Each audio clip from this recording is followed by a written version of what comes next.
తీర్మానం మీద అమ్మాయి గురించి మాట్లాడడానికి అందరికీ అవకాశం ఇచ్చినందుకు ముందుగా తమరికి ధన్యవాదాలు. అధ్యక్ష, నిజంగా కూడా కొన్ని సందర్భాలు దిగ్భ్రాంతిని కలిగిస్తాయి అధ్యక్ష. వాళ్ళ జ్ఞాని సాయన్న గారు ఇప్పుడే ముఖ్యమంత్రి గారు చెప్పినట్టు ఒక సీనియర్ శాసనసభ్యుడు, 5 సార్లు గెలిచిన మంచి వ్యక్తి, మృదు స్వభావి, ఎప్పుడు ఎక్కడ ఎవరిని కలిసినా ఏ పార్టీలో ఉన్నా ఒక అజాత శత్రువుగా మంచి పేరు తెచ్చుకున్న వ్యక్తి జ్ఞాని సాయన్న గారు అధ్యక్ష.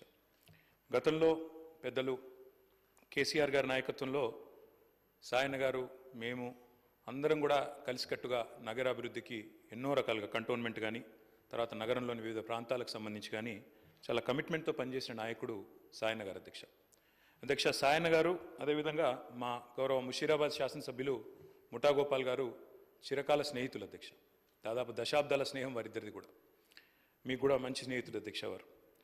నాకు బాగా గుర్తున్న సందర్భం అధ్యక్ష, 2015వ సంవత్సరం ఆనాడు జిహెచ్ఎంసీ ఎలక్షన్స్ వచ్చినప్పుడు సాయన్న గారు కోరిన ఒకే ఒక్క కోరిక, నేను కవాడిగూడ నుండి లాస్యానందిత గారిని నేను కార్పొరేటర్గా చూడాలనుకుంటా ఉన్నాను, మా మిత్రుడు గోపాల్ గారు కూడా పూర్తిగా మద్దతుగా ఉన్నారని చెప్పి మొదటిసారి ఆ రోజు వచ్చి అడిగితే కేసీఆర్ గారు కాదనకుండా వెంటనే అమ్మాయికి ఒక మంచి భవిష్యత్తున్న నాయకురాలు, మంచి యంగ్ లీడర్గా బాగా చదువుకున్న అమ్మాయి, మంచి అవకాశం ఇవ్వాలన్న ఉద్దేశంతో ఆనాడు కవాడిగూడ నుంచి కార్పొరేటర్గా గెలిపించుకోవడం జరిగింది అధ్యక్ష.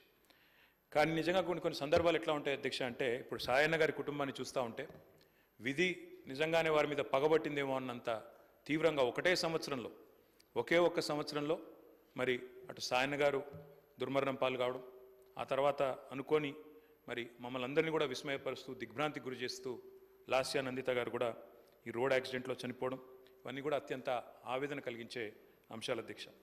ఒకటే ఏడాది లోపల అటు తండ్రి ఇటు కూతురు చనిపోవడం అంటే ఆ కుటుంబంలో ఎంత విషాదం ఉంటుందో మనం ఊహించవచ్చు అధ్యక్ష. కానీ చాలా చురుకైన అమ్మాయి అధ్యక్ష. ఆనాడు కార్పొరేటర్గా జిహెచ్ఎంసీలో పనిచేసిన, తదనంతరం సాయన్న గారు కొంత ఆరోగ్యం బాగలేకుండా అధ్యక్ష, బాగా డయాబెటీస్ ఎక్కువై చివరికి లెగ్ యాంపిటేట్ చేయాల్సిన పరిస్థితి వచ్చినప్పుడు కూడా ఒకవైపు నందిత, మరొక వైపు నివేదిత, ఇద్దరు అమ్మాయిలు పాపం ఆయనతో ఎల్లవేళలా ఎక్కడికి ఏదైనా మీటింగ్కి వచ్చినా, ఆఫీస్కి పోయినా, మంత్రులను కలిసేదున్నా లేదా అధికారులను కలిసేదున్నా ఇద్దరు అమ్మాయిలు కుడి భుజం ఎడమ భుజం మాదిరిగా ఆయనకి రెండు వైపులా ఉండి తీసుకొని పోయేవాళ్ళు అధ్యక్ష. మా దగ్గర కూడా చాలాసార్లు ముగ్గురు కలిసే వచ్చేది.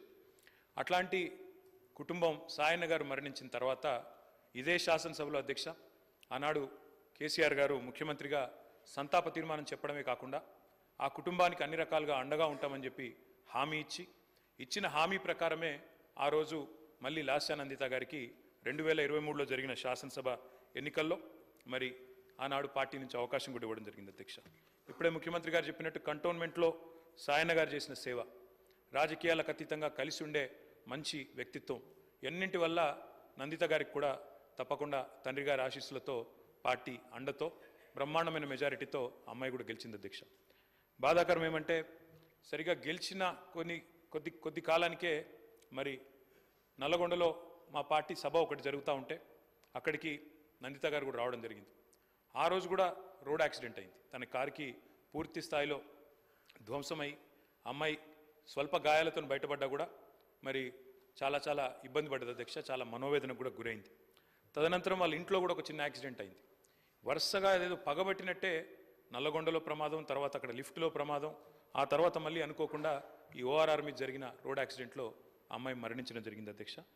మేము ఆ రోజు పార్టీగా మాట ఇచ్చి సాయన్న గారి కుటుంబం మా కుటుంబమే అని చెప్పి ఆనాడు సాయన్న గారి తర్వాత లాస్యానందిత గారికి పార్టీ అవకాశం ఇచ్చింది అధ్యక్ష. అమ్మాయి గెలిచింది.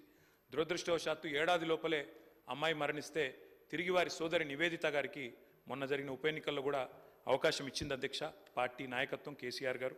కానీ దురదృష్టం ఉప ఎన్నికల్లో మొన్న మా పార్టీ ఓటమి పాలు కావడం జరిగింది అధ్యక్ష.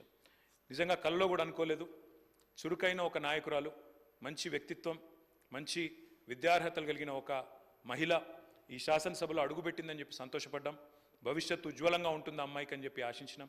కానీ ఇదే సభలో ఆమె అడుగుపెట్టిన కొద్ది కాలానికే సంతాప తీర్మానం మీద మాట్లాడాల్సి వస్తుందనే ఆవేదన మాత్రం మా సభ్యులందరికీ ఉంది అధ్యక్ష.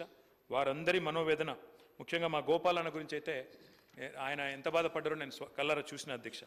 అందుకే ఇలాంటి క్లిష్ట పరిస్థితుల్లో సాయన్న గారి మరణం తర్వాత మేమందరం కూడా ఆ కుటుంబానికి అండగా నిలబడాలని పార్టీగా నిర్ణయం తీసుకున్నాం.